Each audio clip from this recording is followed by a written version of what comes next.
I greet you friends and thank you for your interest in watching our documentaries. In today's documentary, we will talk about The Portals Are Opening, a Ghost Planet is Approaching the Earth. In recent years, I often hear references to the mysterious planet Nibiru, which is supposed to exist in our solar system, but which is hidden from scientists. From time to time there is news in the media about photos of Planet X and statements by ufologists that they will appear. There is also a certain dubious prophecy about the collision of the planet Nibiru with ours, as a result of which an apocalypse will appear. The planet is thought to approach the Earth every 3,600 years and poses a danger to Earth and humanity. But what is this planet and what is the connection with the Annunaki? Who were mentioned by the ancient Sumerians? At the beginning of the 20th century, ancient Sumerian artifacts were found, on which there were various letters. After a few years, they managed to decipher and, according to some experts, the Sumerians mentioned the planet Nibiru and its inhabitants, Annunaki. The Sumerians believed that humans did not appear as a result of evolution, but were created by the Annunaki race. They needed us to mine gold for the needs of the people of Nibiru. And the simplest solution was to create a race on Earth that could do this for the Annunaki. Does it look like science fiction? Could extraterrestrial beings create humans as a result of genetic experiments, or are these characteristics of a misinterpretation and beliefs of Sumerians that have nothing to do with reality? This question is quite controversial, and in the modern world of scientific experiments on cloning and genetic engineering are already possible. So why couldn't extraterrestrial civilizations have such technologies? Of course, I will not argue that we are not a product of evolution, but created by extraterrestrial beings. Because there is no evidence to that effect. But I can admit such a possibility. Planet Nibiru, House of Reptilian Announcements. The writers of ancient Sumerian texts describe the heavenly gods as visitors to a planet called Nibiru, which visits the solar system every 3,600 years. Currently, the existence of Nibiru is in the area of numerous prank claims, persistently frightening predictions. The massive planet Nibiru will one day collide with Earth. With the best result. The planet will make a big fuss in our planetary system. The incredible force of gravity will disrupt the orbits of all astronomical bodies. It is clear that the appearance of Nibiru in the system and the planet, as they say, several times larger than Earth, can significantly change life on Earth. But this planet is considered by serious scientists just an old legend. The truth, however, goes far beyond this. Although many say that Nibiru is only a fiction. The truth is that Nibiru is mentioned and described in detail in the 5th tablet of Enuma Elish. 7 tablets telling the history of the universe were found in the library of the Assyrian king Ashurbanipal. Nibiru as a planet serves as a significant part of the controversial work of Zacharias Sitchin, who found admiration among ufologists and theorists of ancient astronauts. According to Sitchin, by interpreting ancient Sumerian texts, there is convincing evidence of human origin with the help of the hugely developed Annunaki civilization. These were the inhabitants of the distant planet of the solar system Nibiru, which our ancestors took for gods. However, Sitchin's work on Nibiru is based on the astronomical interpretation of Enuma Elish and the myth of ancient creation. And as experts in some ancient texts point out, Sitchin interpreted the names of the gods with the planets a little differently. Why is Sitchin's work attacked by skeptics and scientists? Yes, the author of the books is often criticized because the testimony of Zacharias Sitchin is based on his own translations, going beyond scientifically agreed interpretations.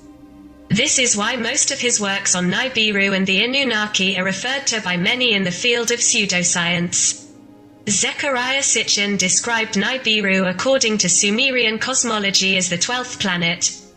It is the site of an extraterrestrial civilization called the Annunaki, an extremely advanced culture that has surpassed human development by at least 10,000 years. The development of the Annunaki is proved by a simple fact from the same texts: they created man on the basis of their blood. That is, already in those days, the Annunaki worked without problems with the genetic material. Nibiru is also associated with the name Marduk, an Akkadian word whose translation has not yet been determined by scientists. The cuneiform symbol used to describe Nibiru is often a cross or a winged disc. The last symbol, of course, provides food for the thinking of flying vehicles. But to say this is a statement is too hasty. In addition, to the ancient Babylonians, Nibiru seemed to be a heavenly body, directly related to the god of Marduk. Sitchin concluded that the great planet Nibiru lives in a very elliptical orbit, orbiting the Sun through the darkness of deep cold space. The orbital period is about 2,700 years. And Sitchin claims that Nibiru is the birthplace of an ancient people who were brought to Earth in search of gold. With the help of precious metals, they restored the atmosphere in Nibiru. Damaged by cataclysms. In a version of an old incident, Nibiru was captured by our Sun from another star. The planet, of course, was doomed to perish in the cosmic cold and darkness. The situation of the inhabitants of the locality was desperate, either to perish or to colonize foreign worlds. Some of them most likely went to explore another planet, possibly planet Earth. But there are some left. In their name, they began to build a protective dome around the planet, for which cyclopean volumes of gold were needed. For a long time, Zecharia Sitchin's assumptions were strongly criticized and ridiculed until there was evidence of a large planet at the edge of the solar system, as confirmed by astronomers. Was Sitchin wrong? Observing disturbances in the orbits of the dwarf planets, space explorers are inclined to conclude that there is a massive object, 3 times larger than Earth, located far beyond Pluto. In 1978, scientists Robert Harrington and Tom Van Flandern, U.S. Navy Observatory, through sophisticated simulations, provided strong evidence for the periodic distortion of the Uranus and Neptune orbits. There can be only one explanation for the strange phenomenon: the gravitational influence of an unknown astronomical object, explained the experts of the celestial mechanics. Studies and observations in the following years of the behavior of celestial bodies have presented an unknown object of the solar system with a sufficiently massive volume. 3 to 4 times larger than the mass of the Earth. Scientists have called the invisible body Planet X, or the 10th planet, which many ufologists have associated here with the hypothetical Nibiru. The culprits of many rumors may not be at all a local planet, once captivated by our enlightenment and placed in an extremely elongated orbit, the authors of the discovery suggested. Thus, as if confirming the previously announced version, in 1982, NASA researchers officially confirmed the existence of the object behind the distant planets of the system. 1 year later, the orbiting infrared astronomical satellite, IRIS, confirmed the existence of a large marginal object. In 1987, a series of funny articles about the mysterious Planet X were published in the press. Researcher John Anderson, a NASA specialist, was quoted in connection with the discovery as saying, "The 10th planet may be part of the solar system, but it may not belong to him." A strange phrase, of course, but doubts about the existence of Planet X disappear. While the above suggests a wandering planet at the edge of the solar system, many still consider Nibiru's idea to be far removed from mythology. All evidence for Nibiru is based on personal interpretations of Zecharia Sitchin, skeptics say. While for some reason forgetting official research, NASA has calculated the time of passage of Nibiru near Earth, in early November 2017. Currently, the planet Nibiru is visible in many parts of the planet. The planet Nibiru is already close enough to pass close to the planet Earth. Such a passage could be tragically cardinal if it were not for the conditions we have taken, the forces of light, which came from the galaxy of the inner universe, for the planet to suffer minimally. The passage of Nibiru near the planet Earth is a very dangerous moment, during which the processes of magnetic connection of the space-time corridors between the planets should take place at the level of the infrared corridors. Infrared corridors are also connected to the infernal lower part of the solar Thor, on which have accumulated many entities of the anti-negative hierarchy, who want to move from the solar system to the planets in the lower infernal part of the galaxy. The planet Nibiru in this sense is a very convenient vehicle, as it fully meets the living conditions. Familiar to infernal entities, Nibiru also pumps the accumulations of negative psychic energy from the life of the entire planetary complex. The infernal worlds have accumulated this filling of the planet due to the arrangement of the planet in the appearance of a prison, which is difficult in terms of living conditions, in which all the inhabitants of the planet constantly experience endless suffering, which has now become so familiar that people do not even imagine that it is possible to live completely differently. The world of the dark system is unusually cruel, and everything that was developed by earthly humanity during the existence of the planet's stay on the cosmic day of the solar system is, in its own way, a purely negative energy of suffering and pain. Nibiru in this sense is also an infernal planet, which has the properties of an uncovered infrared plate, which has no atmosphere and does not have the standard of biological life common to human understanding. In infernal composition, the planet Nibiru does not have its own hierarchical connection with the hierarchy of light, which means that it needs constant recharging from the outside. As he passed the solar portal, Nibiru received an infrared energy charge from solar Thor. Passing close to the planets of the solar system, he built channels of magnetic cables, through which he aspirated the infernal essence of the planets, which could have accumulated near the cores of the planets during his absence, from the moment of his previous arrival.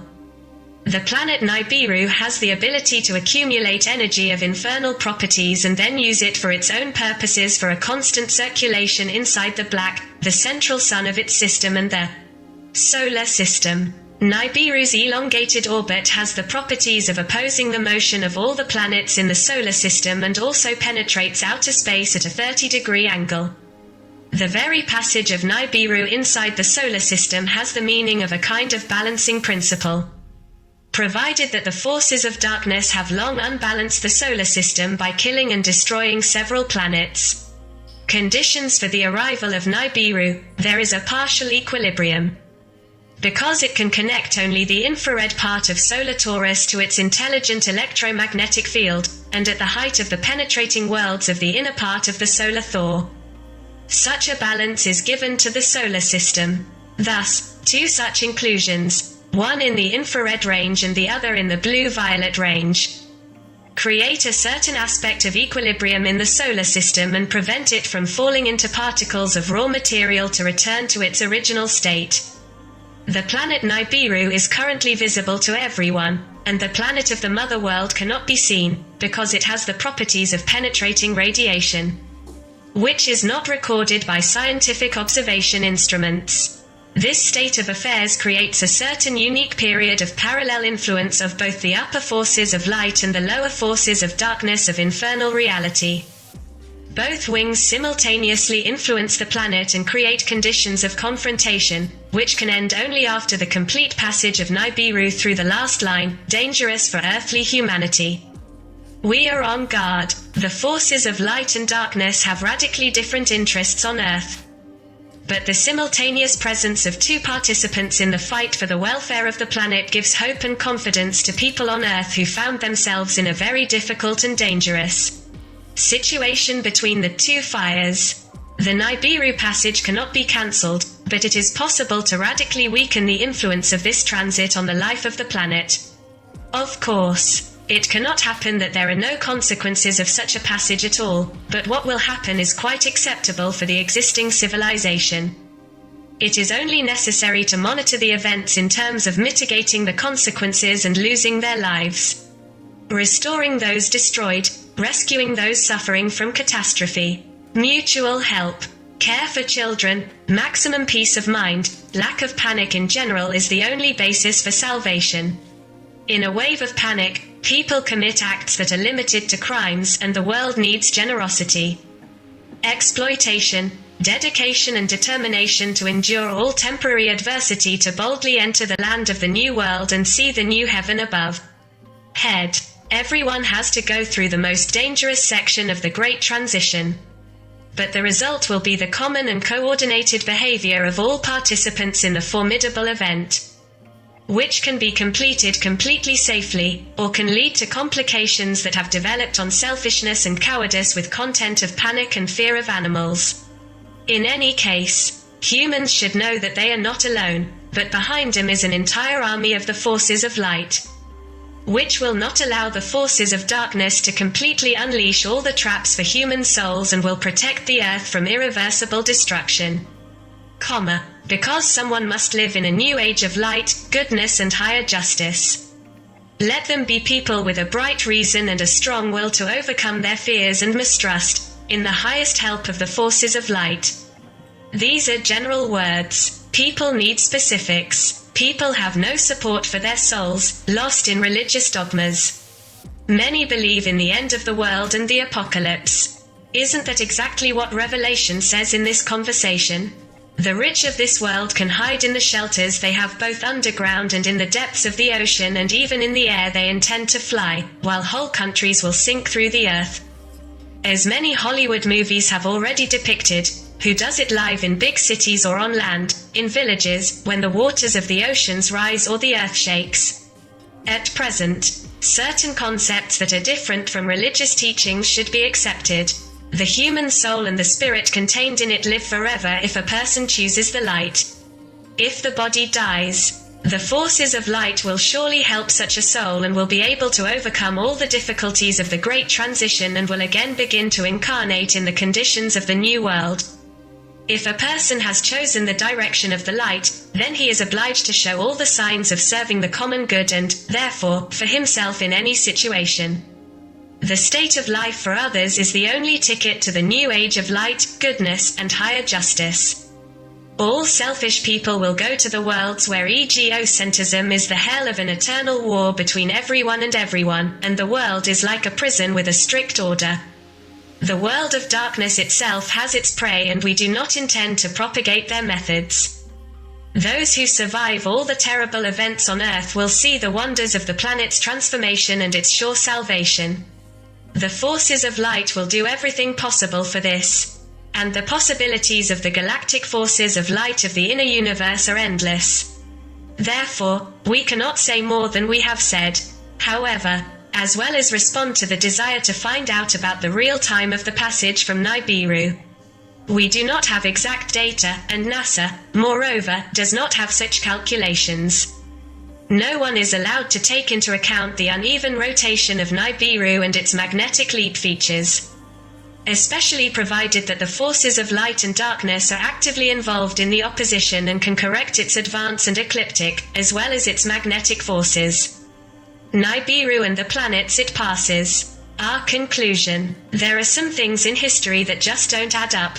If we look at the origin of man, the emergence of the first civilization, the first alphabet and language, then we discover huge gaps that leading scientists are not able to fill. Most articles related to Nibiru are flashbacks of all sorts of disasters. But very few publications offer an understanding of what the mysterious planet Nibiru really is. In recent years, we have come to the conclusion that Nibiru may be the result of a gratuitous interpretation of Zacharias Sitchin. But it is also true that an invisible planet, at least as described by astronomers, is on the edge of the solar system. It is difficult for us to accept the existence of Nibiru with its advanced civilization, which may have given birth to intelligent life on Earth. We simply do not have enough evidence that there is a world inhabited in the extreme limits of the solar system. The unknown planet, as scientists say, is somewhere out there in space. But until we see an alien world with telescopes, these are just admissible theories for discussion.